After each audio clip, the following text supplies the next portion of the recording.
Damon Krieger stared at the DNA test results with hands that had never shaken while rewiring a compressor.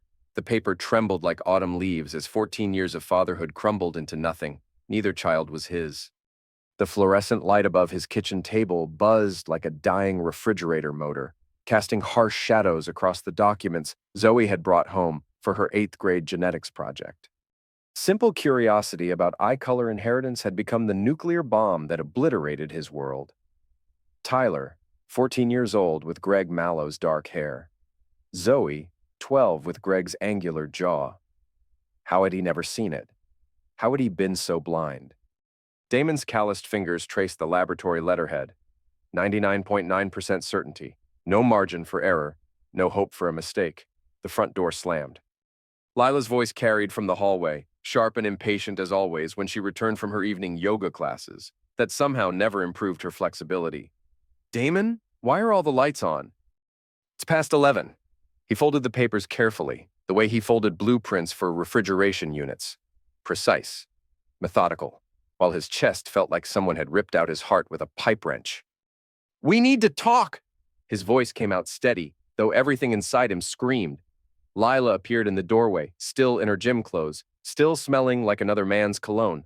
How many years of lies had he breathed in with those scents? Can it wait? I'm exhausted. She moved toward the stairs without looking at him. The kids aren't mine. She stopped. Her hand froze on the banister. What did you say? Damon held up the DNA results. Zoe's school project. We tested the whole family. His voice gained strength with each word. Tyler and Zoe. Neither one shares my DNA. Lila turned slowly. For the first time in years, she looked directly at him. Then she started laughing. Not nervous laughter. Not embarrassed laughter. Pure, cruel amusement that echoed off the kitchen walls like breaking glass. You always were too stupid to ask questions. The words hit harder than any physical blow. Damon felt something snap inside his chest, like a compressor coil under too much pressure. 14 years, Lila. 14 years I've been raising another man's children, she shrugged. They needed a father. You needed a purpose. Everyone wins. Everyone wins? Damon stood, the chair scraping against linoleum. I've worked double shifts every week for 14 years. Missed every weekend for overtime, sacrificed everything for nothing. Lila's smile turned calculating. Greg's kids were never going to call some gym owner daddy when they had a provider right here. Greg Mallow. The name landed like a sledgehammer to his skull. How long? Does it matter? You got to play house. I got financial security. The kids got food and shelter. She examined her manicured nails. Everybody played their part. Damon gripped the table edge. The wood creaked under his hands. Those children are not your problem anymore. Lila's voice turned ice cold. And if you think you're going to destroy their lives with this information, think again. Greg and I have been planning this conversation for months. Planning what? Your replacement. She pulled out her phone, scrolled through messages. Greg's moving in next week. The divorce papers are already filed. You'll get supervised visitation every other weekend, assuming you can afford a lawyer. The room spun. 14 years of sacrificed weekends, missed promotions because he wouldn't travel, every penny spent on school supplies and birthday parties and Christmas mornings, all built on a lie. You can't just, I can do whatever I want. This is my house too. The kids are legally mine. Greg's ready to be the father they deserve. Lila headed for the stairs again. Your stuff needs to be out by Friday. Damon watched her disappear upstairs, heard the bedroom door close, heard the lock turn. He sat alone in his kitchen, surrounded by the appliances he'd repaired 1,000 times, listening to the hum of the refrigerator that had never once let his fake family go hungry. The DNA papers crinkled in his fist. 3 days later, Damon sat in his work van outside Jefferson Elementary, watching Tyler walk toward Greg Mallow's silver BMW. 14 years of father-son catch sessions, homework help, and bedtime stories, replaced by a muscle-bound gym owner who'd been screwing his wife since before Zoe was born. Tyler climbed into Greg's passenger seat without looking back at the school building, without looking for the man who'd taught him to ride a bike, tie his shoes, throw a curveball. Damon's phone buzzed. Text message from Lila. Don't even think about picking them up. Greg handles that now. The BMW pulled away from the curb. Greg's arm hung out the window, gold watch catching sunlight like a middle finger aimed directly at Damon's face. That evening, Damon packed his tools methodically. Wrenches, multimeters, refrigerant gauges, everything he'd need to start over. The house felt like a museum of someone else's life. Family photos on the mantel showed a stranger hugging children who'd never belonged to him. He was loading the last toolbox when Greg's BMW pulled into the driveway. The front door opened without a knock. Greg Mallow strutted into Damon's living room like he owned the place, which, apparently, he almost did. "Damon." Greg's voice carried the same cocky tone he used with gym members who couldn't bench their body weight. "Heard you've been causing some drama. My house. Get out." "Actually, it's about to be my house." Greg settled onto the couch, boots on the coffee table Damon had built by hand. "Lila and I thought it might be easier if we cleared the air." "Cleared the air?" "Yeah, see, the kids are pretty upset about Daddy leaving. They don't understand why you'd abandon them over some silly DNA test." Greg's smile could have powered a small refrigerator. "So we're thinking maybe you take this revelation like a man, except that some guys are providers and some guys are, well, whatever you are." Damon's hands twitched, the same way they moved when he was about to snap a stubborn copper line. "Those children are mine. Always have been. Lila just needed someone to pay the bills while I got my business established." Greg leaned forward. "But hey, you did good work. They're healthy, fed, educated. You should feel proud." The toolbox slipped from Damon's grip, hit the floor with a crash that sent wrenches scattering across hardwood. "You think this is funny?" "I think it's perfect." Greg stood, walked to the window, looked out at his BMW like he was admiring a trophy. "See, Lila was never going to leave you while the kids were young. Too risky. But now Tyler's old enough to understand Zoe's got a good foundation. We don't need the provider anymore." Damon bent to collect his scattered tools. Each wrench felt heavier than usual, each screwdriver sharp enough to solve problems. "Must burn, though."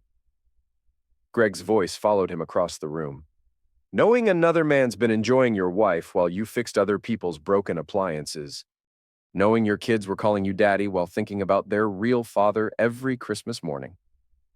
Damon straightened slowly, a 10-inch pipe wrench balanced in his right hand. "You want to strike me, don't you?" Greg laughed. "Go ahead. Give me a reason to call the cops. Lila's already got the restraining order paperwork ready." The wrench trembled in Damon's grip. 14 years of suppressed rage focused on Greg's smug face. "That's what I thought." Greg headed for the door. "Lila's right. You really are too stupid to ask questions." The front door closed with a soft click. Damon stood alone in his empty living room, surrounded by scattered tools and broken dreams, while Greg Mallow's BMW pulled out of his driveway for the last time. Or so Greg thought. Joe Ray's Tavern occupied the corner of Industrial Boulevard like a stubborn stain that refused to come clean. The neon sign flickered "Open" in sickly pink letters, advertising the kind of establishment where men drowning in life's problems could find temporary relief at the bottom of a glass. Damon pushed through the door into air thick with cigarette smoke and regret. Joe Ray looked up from behind the bar, his weathered face creasing into concern. "Jesus, Damon, you look like you're on the edge." "Feel worse." Damon climbed onto a bar stool that groaned under his weight. "Whiskey, something that burns." Joe Ray had been pouring drinks for broken men long enough to recognize the walking wounded. He set down a tumbler of amber liquid without asking for details. "Want to talk about it?" Damon knocked back the whiskey. It burned exactly as promised. "Remember when you were a private investigator? Before you bought this place? That was 20 years ago. Different life." Joe Ray refilled the glass. "Why?" "Need some information about surveillance, about research." "What kind of research?" Damon stared into his drink. "The kind that ruins lives." Joe Ray studied his friend's face. Damon Krieger had been coming to this bar for 5 years, always ordering beer, always talking about his kids, always heading home before Lila started calling. This version of Damon, hollow-eyed and dangerous, was someone new. "You're talking about revenge." "I'm talking about truth." Damon's voice carried the weight of 14 years. "My wife's been cheating. The kids aren't mine. I've been played for a fool since day one. And you want to do something about it? I want to do everything about it." Joe Ray poured himself a drink. Investigation work isn't about getting even. It's about getting evidence. Clean evidence that holds up in court. Court, divorce proceedings, custody battles, fraud claims. Joe Ray leaned across the bar. If what you're saying is true, you've got grounds for serious legal action. But only if you play it smart. Damon's fingers tightened around the glass. How smart? Smart enough to document everything. Smart enough to build a case that destroys them legally instead of getting yourself arrested for attack. Joe Ray's eyes narrowed. Because that's what you're thinking about, isn't it? Going over there with a toolbox and settling this the hard way. The truth must have shown on Damon's face. Listen to me. Joe Ray's voice dropped to barely above a whisper. I've seen guys like you before. Good men who got screwed over by people they trusted. The ones who went with their first instinct ended up in prison. The ones who got methodical ended up rich. Rich doesn't bring back 14 years. No. But it makes sure they pay for every single day of those 14 years. Joe Ray reached under the bar, pulled out a business card yellowed with age. Friend of mine. Still does investigation work. Specializes in fraud cases. Damon studied the card. Shirlene Watts, private investigations. What's this going to cost? Nothing if she finds what I think she's going to find. Joe Ray's smile turned calculating. See, if your wife's been planning this divorce for as long as you say, she's been moving money, hiding assets, setting up her new life with Greg while using your income to fund it. That's legal, isn't it? Not if she's been forging signatures. Not if she's been opening accounts in your name. Not if she's been claiming you as father on official documents while knowing the truth. Joe Ray tapped the business card. Shirlene specializes in financial fraud between spouses. She's got a 90% conviction rate. Damon pocketed the card. And the other 10%? The other 10% didn't have 14 years of evidence to work with. The bar's neon light flickered, casting strange shadows across Joe Ray's face. For a moment, he looked like the private investigator he used to be. Sharp, calculating, dangerous in his own way. How long will this take? Couple weeks for the financial investigation. Maybe a month to build the full case. Joe Ray refilled both glasses. But Damon? Once you start down this road, there's no going back. You're going to learn things about your life that'll make tonight's revelation look like a paper cut. Damon raised his glass. Good. They drank in silence while the jukebox played sad songs about broken hearts and wasted years. Outside, Industrial Boulevard stretched into darkness, empty except for the occasional truck hauling freight toward destinations unknown. Damon Krieger walked out of Joe Ray's tavern a different man than he'd walked in. Still broken, but no longer helpless. Still betrayed, but no longer unarmed. The war was about to begin. 2 weeks later, Damon sat in Shirlene Watts' office, staring at a manila folder thick enough to choke a horse. The private investigator was a small woman with silver hair and a sharp smile. The kind of smile that suggested she enjoyed exposing liars for a living. Your wife's been busy. Shirlene spread documents across her desk like tarot cards predicting doom. Joint savings account cleaned out 3 months ago. Money transferred to an account under her name only. Damon studied the bank statements. $12,000, his entire life savings, gone. House is being prepared for sale.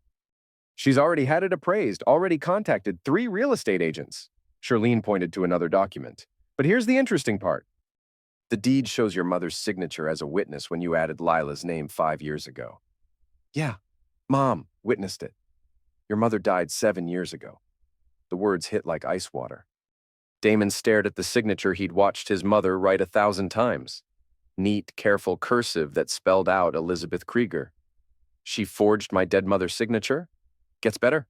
Your mother left a will. Small estate, but it included that house. Your wife convinced you to sign it over to joint ownership by claiming your mother witnessed the transfer. Shirlene's smile turned arctic. That's fraud. Multiple felonies. Enough to void the marriage contract and claim ownership of all marital assets. Damon's hands trembled as he rifled through the evidence. Bank records, forged documents, phone records showing months of calls between Lila and Greg dating back 3 years. There's more. Shirlene pulled out a thick folder. Your friend Greg Mallow owns a gym, right? Successful business? Apparently. Successful at moving steroids. DEA's been watching his operation for 6 months. Your wife's been helping launder the money through fake personal training sessions. Charlene tapped a spreadsheet. She's listed as receiving $8,000 monthly in training fees for yoga classes she never attended. The room spun. Not only had Lila been cheating, she'd been helping Greg run pills through his gym while using Damon's house as her home base. How deep does this go? Deep enough to put them both away for 10 to 15 years. If someone was willing to provide evidence to the authorities, Charlene leaned back in her chair. But that's not what you want, is it? What do you mean? You don't want them in prison. You want them destroyed, publicly, permanently. Her eyes glittered with professional interest. You want everyone who knows them to understand exactly what kind of people they are. Damon nodded slowly. And we're going to need more than evidence. We're going to need a strategy. Charlene stood, walked to a wall covered with photographs of courthouse steps. See all these pictures? Those are my clients walking away from their divorces with everything they deserved. Not just money, dignity.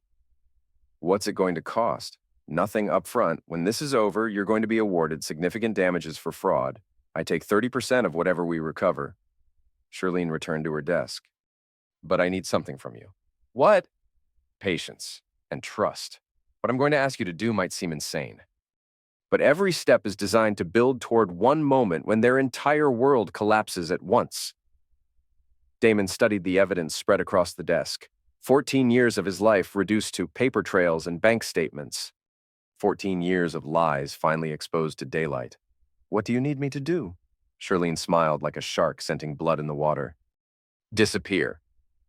The abandoned auto repair shop on Miller Road had been closed for 3 years, but the electricity still worked.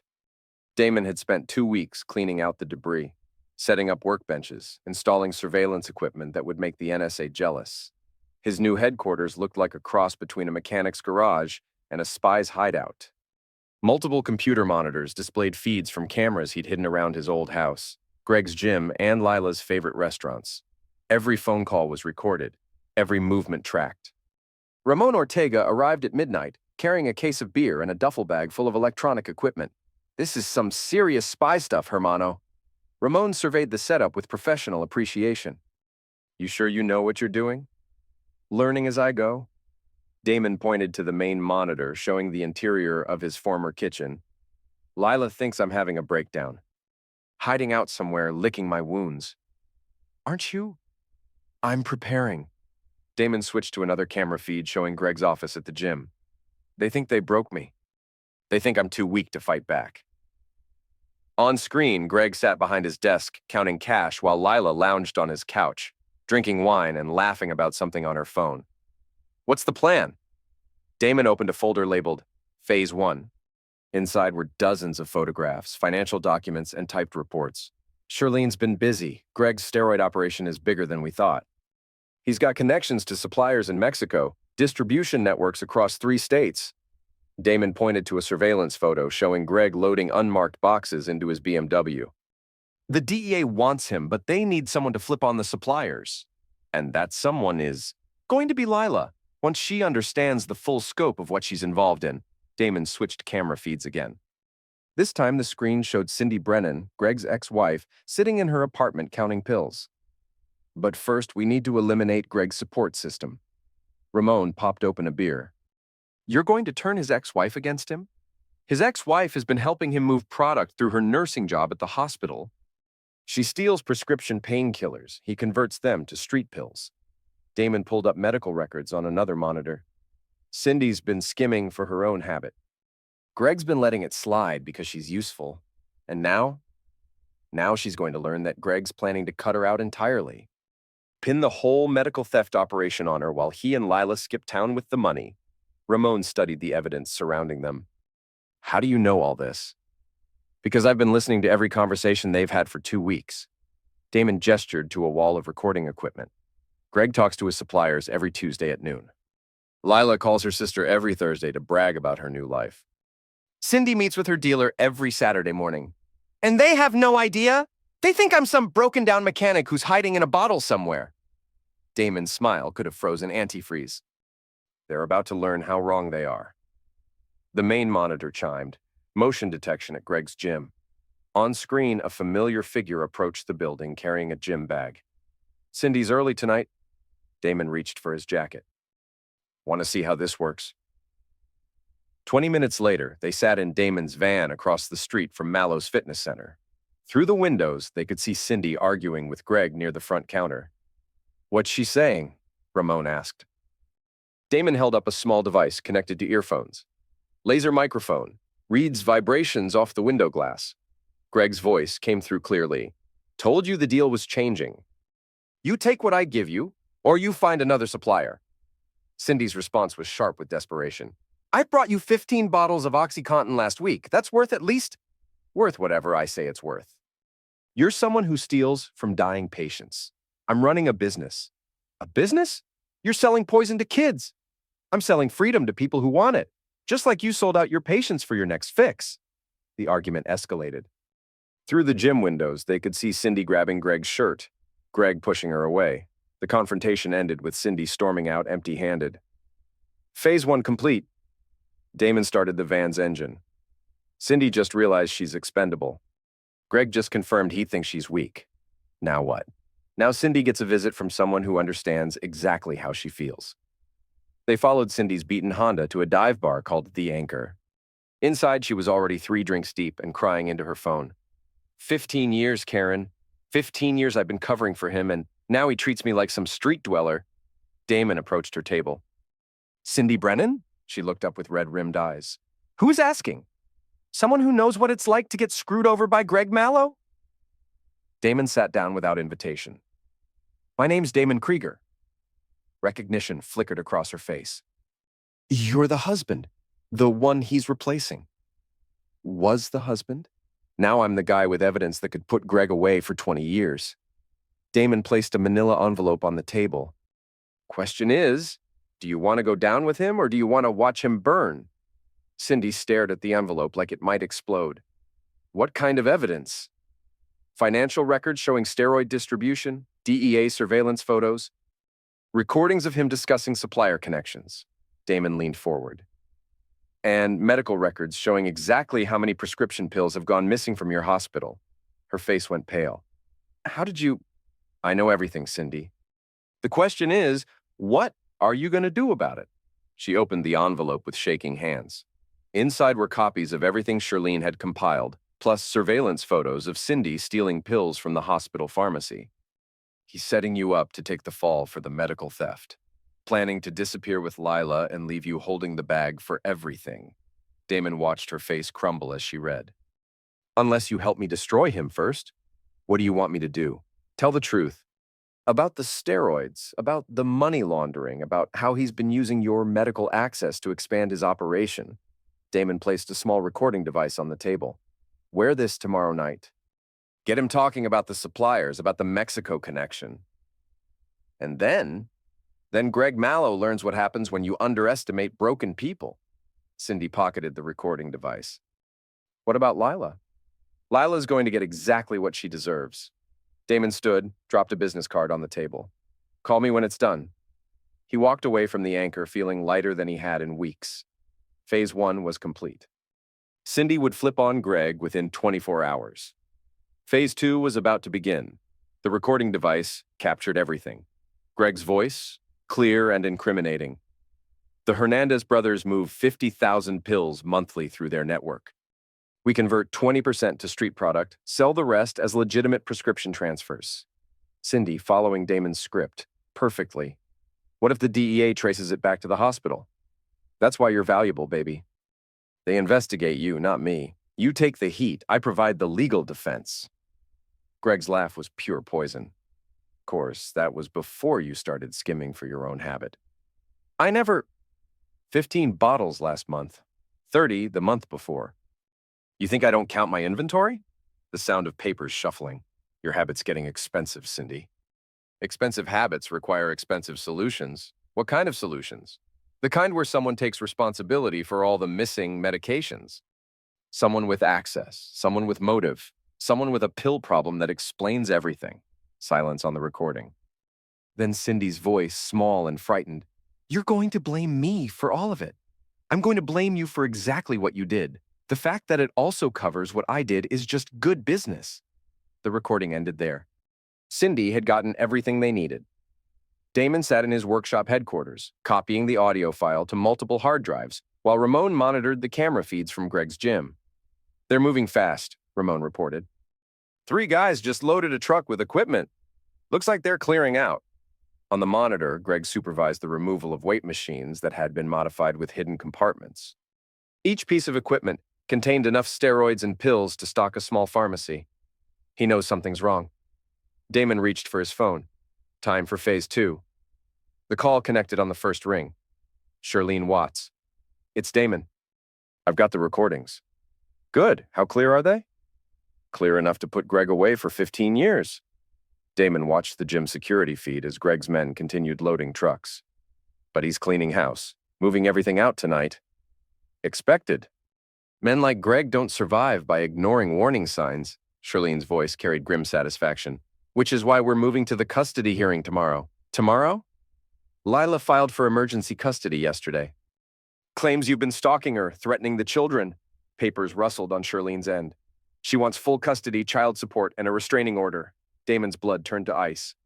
"She can't. She can try. But tomorrow morning, she's going to learn that family court judges don't appreciate being lied to." Shirlene's smile was audible. "Remember that folder of evidence we've been building? We're about to deploy all of it at once. What about Greg? Greg's going to be busy dealing with DEA raids at his gym, his warehouse, and his home. Cindy's recording gets delivered to federal agents tonight." Shirlene paused.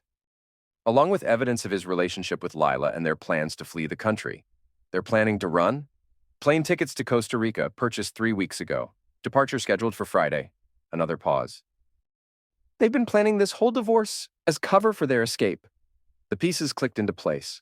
The quick custody hearing, the cleaned-out bank accounts, Greg's sudden equipment removal. They weren't just destroying Damon's life. They were using his destruction as camouflage for their disappearance. "What time is the hearing?" 9 a.m., courtroom 3B, Judge Patricia Hendricks presiding. Shirlene's voice turned serious. "Damon, I need you to understand something.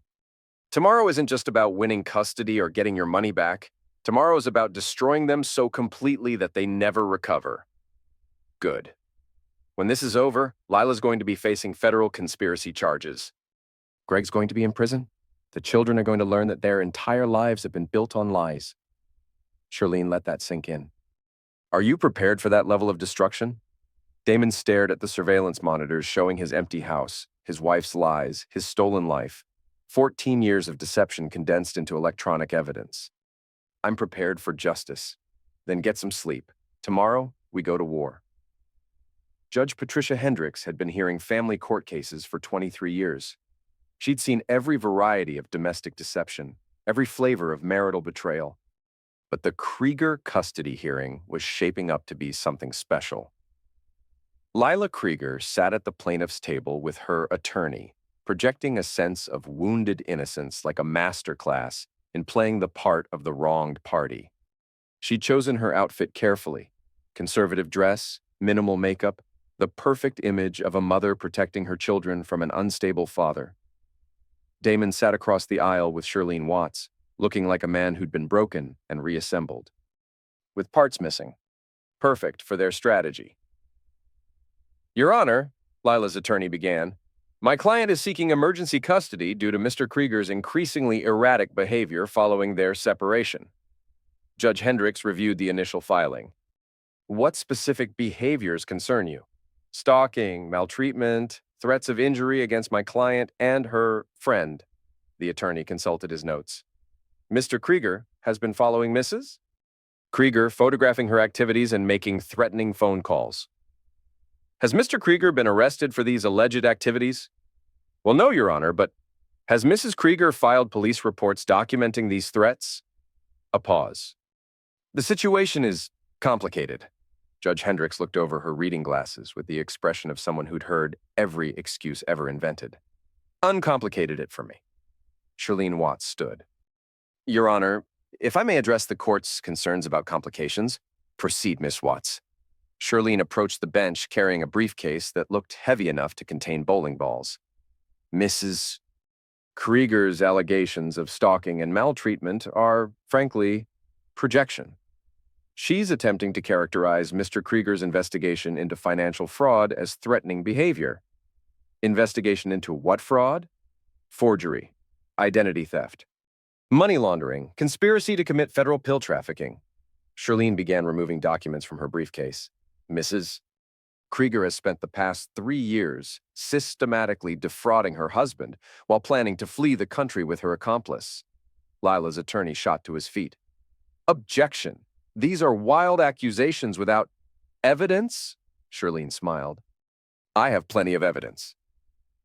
The next 30 minutes transformed the custody hearing into a criminal investigation.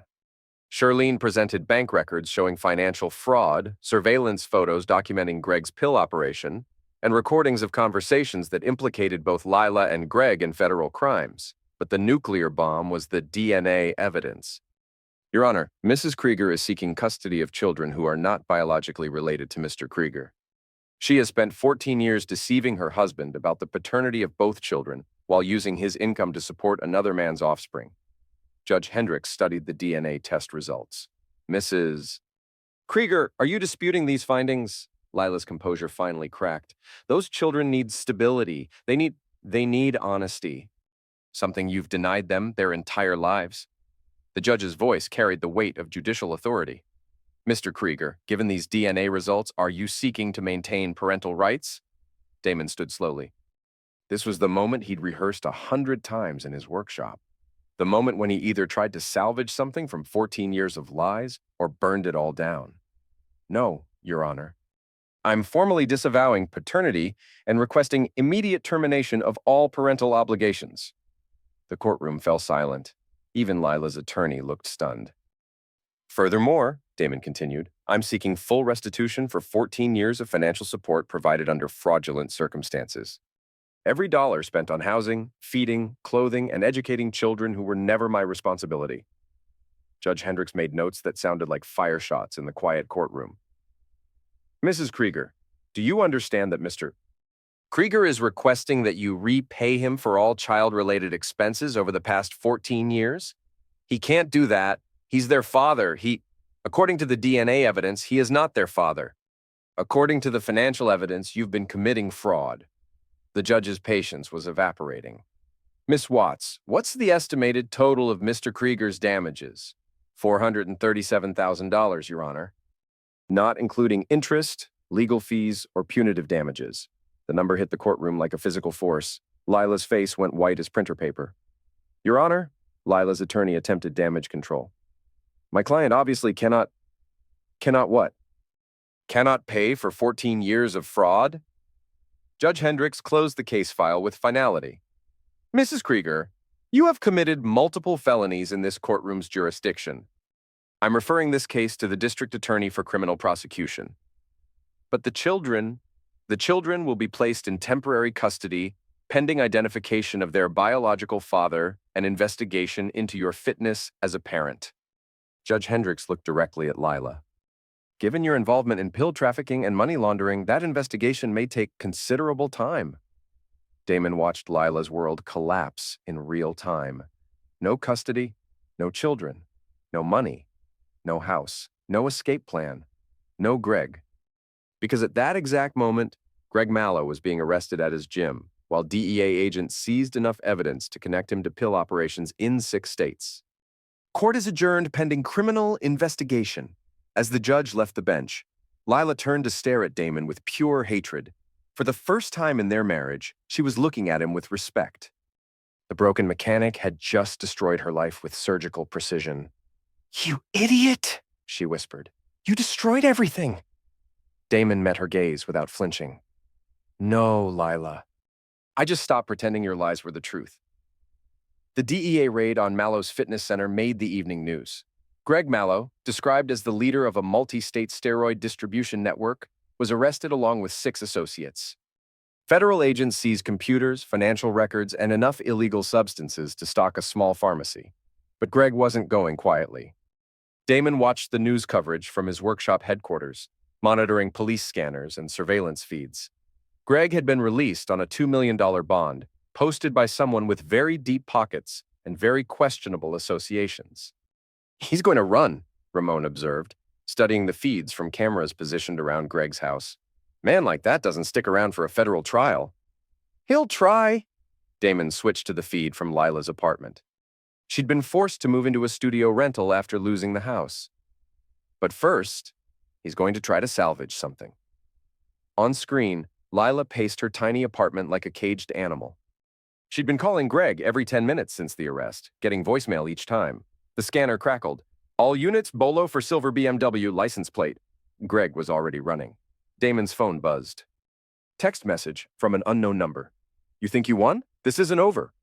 Another message. I know where you're hiding. A third. You destroyed my life. Time to return the favor.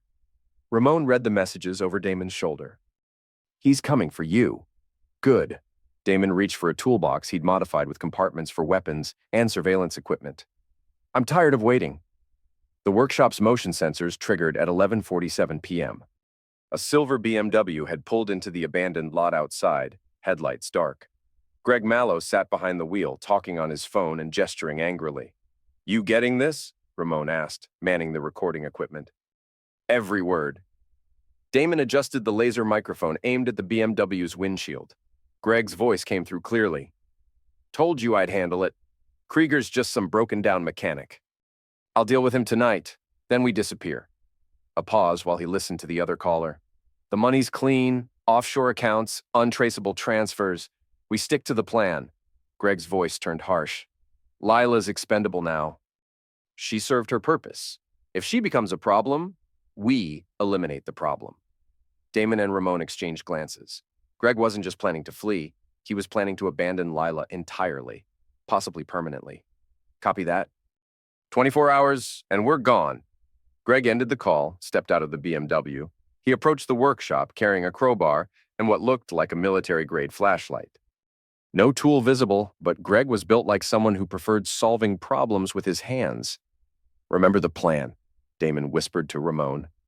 Stay hidden until I give the signal. Greg kicked in the workshop's front door like he was evicting deadbeat tenants. The sound echoed through the building. Krieger! I know you're in here. Damon emerged from behind a workbench, empty-handed but ready. Greg, thought you'd be halfway to Mexico by now. After I settle accounts with you. Greg hefted the crowbar. You cost me everything. My business, my reputation, my future. I cost you nothing. You destroyed yourself the moment you decided to screw another man's wife and steal his life? Steal? Greg laughed, but there was no humor in it. I took what was offered. Lila came to me, remember? She chose the real man over the provider. The real man who's about to spend 20 years in federal prison? The real man who's about to disappear with enough money to live like a king. Greg advanced slowly, crowbar raised. But first I'm going to knock some sense into you with this. That's a mistake. What's a mistake is thinking you can destroy me and walk away. Greg swung the crowbar in a vicious arc aimed at Damon's skull. Damon ducked, rolled behind a workbench, came up holding a 2-foot pipe wrench. I didn't walk away, Greg. I planned. The workshop erupted into chaos. Greg had 30 pounds in youth on his side, but Damon had rage and home field advantage. They crashed through tool cabinets, scattered equipment across concrete floors, turning the workspace into a disaster zone. Greg's crowbar splintered wood and dented metal. Damon's pipe wrench cracked ribs and shattered Greg's left wrist. Both men bled from a dozen cuts. Both fought with the desperation of people who understood this was their final confrontation. You think you're tough? Greg gasped, swinging wildly with his good arm. You're nothing! 14 years of raising my kids, paying my bills, warming my woman's bed for me. The words hit harder than any physical blow. Damon felt something snap inside his chest. Not pain, but pure, focused hatred. He caught Greg's next swing on the pipe wrench, twisted hard enough to hear bones grinding. Greg screamed and dropped the crowbar. Your kids? Damon's voice carried 14 years of suppressed rage. Your bills? Your woman? He drove the pipe wrench into Greg's stomach, doubling him over.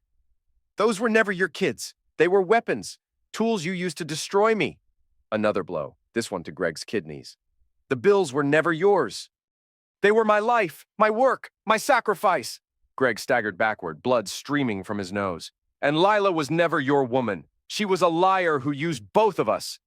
Damon advanced methodically, pipe wrench raised. The difference is, I was honest about loving her. You were just using her. Wait, Greg held up his good hand. We can make a deal. I've got money offshore, connections in Costa Rica. We split everything, disappear together. I don't want your money. Damon swung the wrench one final time, connecting with Greg's temple. Greg Mallow collapsed onto the concrete floor, unconscious but breathing. Damon stood over his wife's lover, chest heaving, pipe wrench dripping. For 14 years, this man had been the phantom in his marriage, the ghost who'd stolen his life without Damon even knowing he existed. Now Greg looked like what he'd always been, just another criminal who'd finally run out of luck. "Ramon!" Damon called. "Help me get him into the truck!" The modified ice truck had been Damon's masterpiece. From the outside, it looked like any other commercial refrigeration vehicle. Inside, it contained compartments designed for surveillance equipment, evidence storage, and one very special cargo area. Greg Mallow regained consciousness as they reached the industrial district, hands zip-tied behind his back, ankles secured with climbing rope. He was locked in the truck's refrigeration compartment, not cold enough to cause hypothermia, but uncomfortable enough to focus his attention. "Where are we going?" Greg's voice carried through the intercom system Damon had installed. "Justice," Damon replied, steering toward the abandoned meatpacking plant on River Road. The plant had been closed for 5 years, but the walk-in freezers still worked, industrial-grade refrigeration units that could preserve evidence indefinitely, or keep someone uncomfortably cold while they contemplated their life choices. Damon backed the truck up to the loading dock, killed the engine. Through the intercom, Greg was getting agitated. "You can't do this! People know where I am!" "Really?" "Who?" Damon checked his watch. "Lila thinks you abandoned her. Your pill suppliers think you're fleeing to Costa Rica. The DEA thinks you're probably already out of the country." Silence from the cargo compartment. "The truth is, Greg, nobody's looking for you. You made sure of that by burning every bridge on your way out." Damon opened the truck's rear doors, revealing Greg shivering in the refrigerated compartment.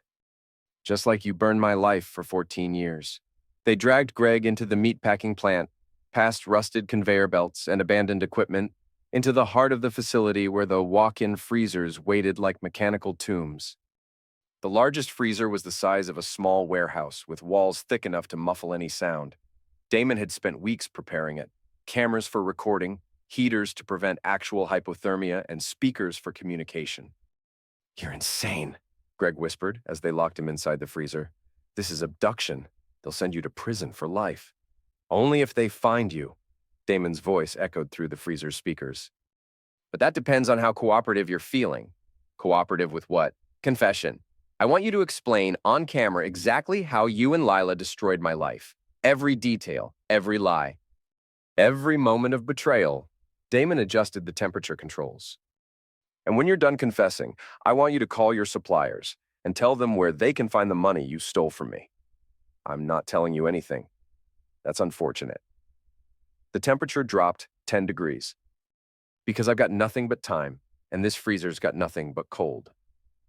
For the next 6 hours, Greg learned what it felt like to be trapped, helpless, and completely dependent on someone else's mercy. The same way Damon had felt for 14 years. The confession started at hour 3, when hypothermia began setting in despite the heaters. Greg's voice, chattering with cold and fear, detailed every aspect of his relationship with Lila. How they'd met at the gym, how she'd seduced him while complaining about her boring husband, how they'd planned to use Damon as a financial provider while building their real life together. "At the kids," Greg's voice was barely audible through chattering teeth. "She said you'd never know. Said you were too stupid to ask questions." "Keep talking." "The pill operation was my idea. But she helped launder the money through fake training sessions, fake real estate deals." Greg coughed, the sound echoing off freezer walls. "We were going to disappear next week. Costa Rica, new identities, enough money to live forever." "What about the forged documents?" "Her idea. She said your mother's signature would legitimize the property transfer." Another cough, deeper this time.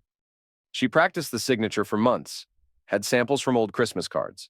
By hour 5, Greg had provided bank account numbers, supplier contact information, and evidence of corruption that reached into local government. Everything needed to ensure his pill network collapsed completely.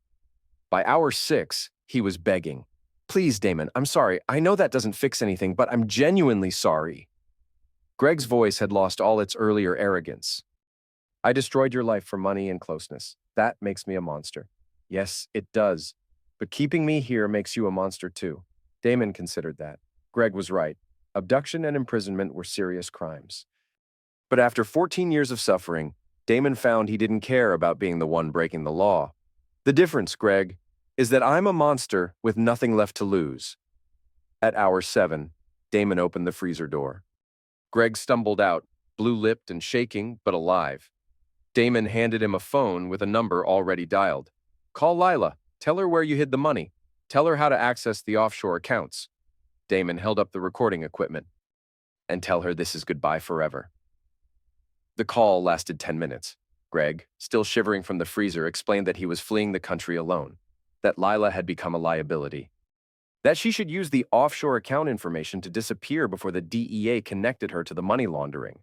When the call ended, Damon took back the phone. What happens now? Greg asked. Now you disappear. For real this time.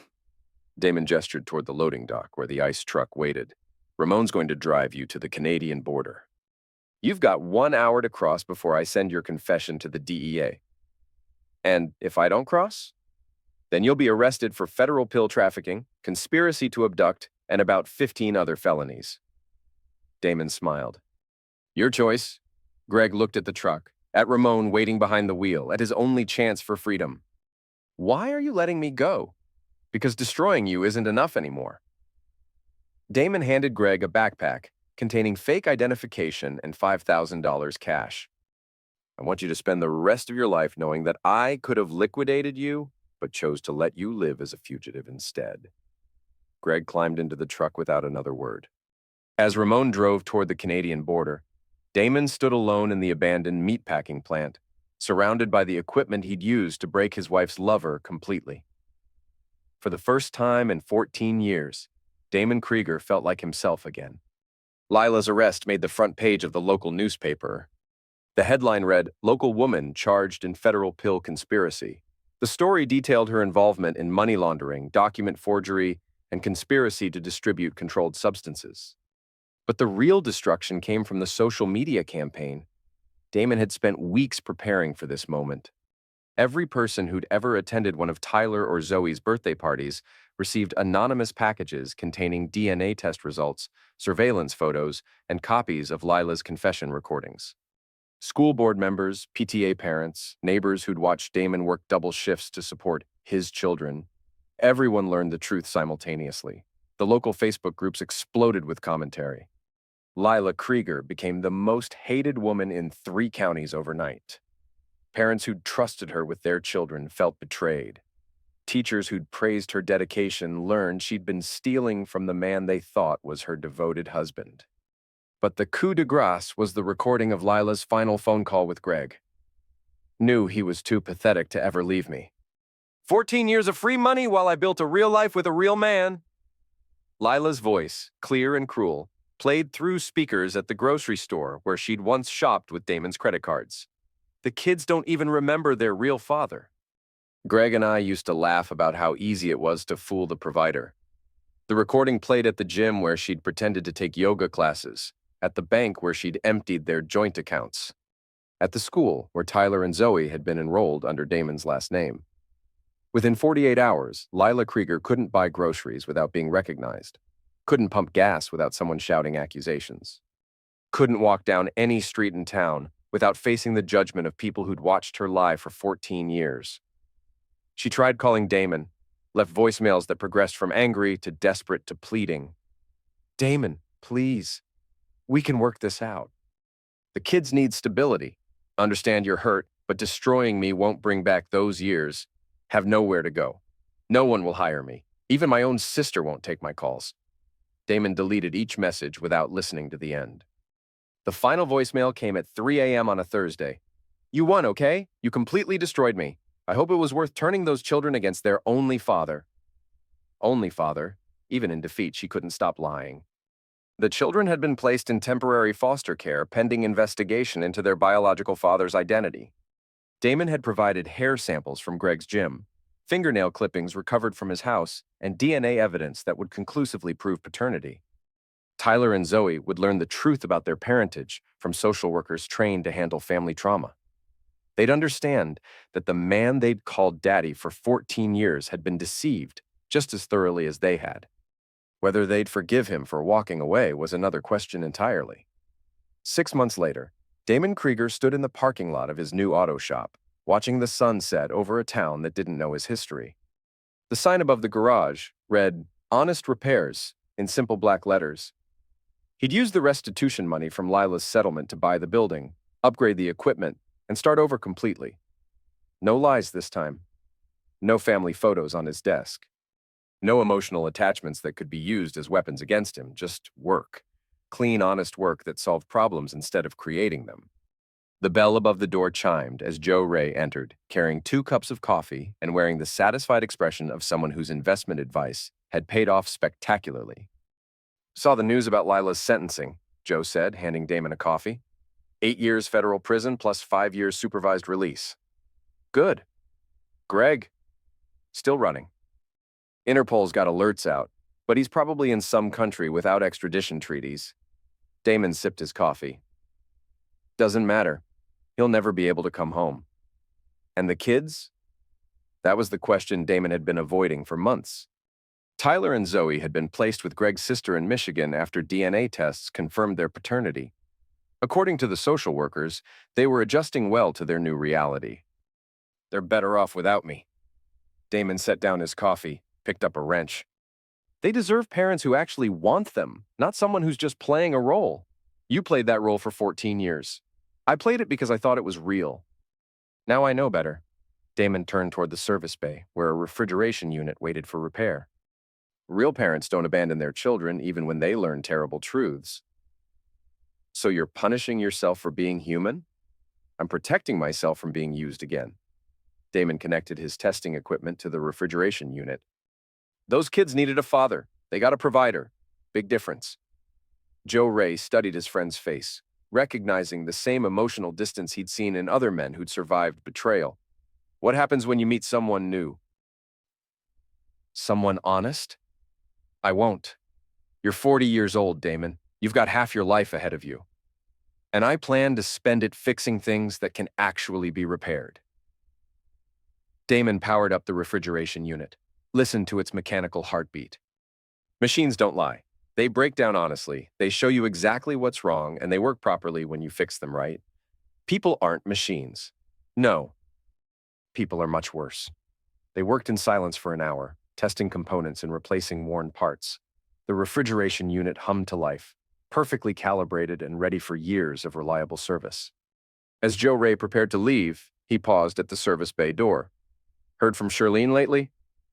"She calls every few weeks. Updates on legal proceedings, restitution payments." Damon wiped his hands on a shop rag. "Why?" "She's got a new case.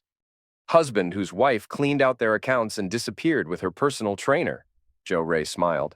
"Asked if I knew anyone with experience in that kind of investigation. Tell her to call someone else." "Why? You're good at it." "Natural talent for uncovering lies." "I'm done destroying lives." Damon turned back to his workbench. "Even when they deserve it." "What if it was someone like you? Someone who's been played for a fool and needs help getting justice?" Damon considered that. 6 months ago, he'd been desperate for someone to believe his story, to help him prove the truth. Now he had the skills and resources to help others in the same situation. "Tell Shirlene to send me the case file." "Really?" "Really, but I'm not getting personally involved." "Professional consultation only." Damon picked up another wrench, tested its weight. "I'll help them build their case, but they fight their own battles. That's all anyone can ask for."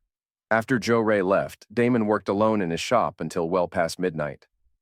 The refrigeration units hummed their mechanical lullabies while he repaired compressors, replaced thermostats, and restored order to broken systems.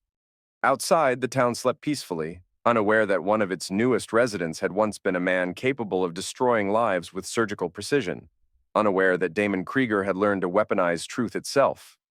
His phone buzzed with a text message from an unknown number. "Mr. Krieger, Shirlene Watts gave me your contact info. My name is Jennifer Walsh. I think my husband is planning to leave me for my sister. and I need help proving it." Damon stared at the message for a long moment. Another betrayed spouse. Another family built on lies. Another person who needed justice but didn't know how to get it. He typed back, "Send me everything you know. Documents, photos, timeline of suspicious behavior. I'll review your case and get back to you within 48 hours." The response came immediately. "Thank you. I didn't know where else to turn." Damon Krieger had found his new purpose. Not as a husband, not as a father, not as a provider for people who saw him as convenient rather than valuable, as an instrument of truth in a world full of lies, as someone who helped the betrayed get even, as someone who understood that justice and revenge were often the same thing, viewed from different angles. He locked up the shop, drove home to his empty apartment, and spent the rest of the night planning Jennifer Walsh's investigation. By dawn, he had a comprehensive strategy for exposing her husband's deception and ensuring she got everything she deserved in the divorce. Somewhere in federal prison, Lila Krieger was learning what it felt like to be trapped, helpless, and completely dependent on someone else's mercy. Somewhere in a foreign country, Greg Mallow was discovering that running from consequences was a full-time job that never paid enough. And in a small auto shop on the outskirts of a quiet town, Damon Krieger was building a new life, one honest repair at a time.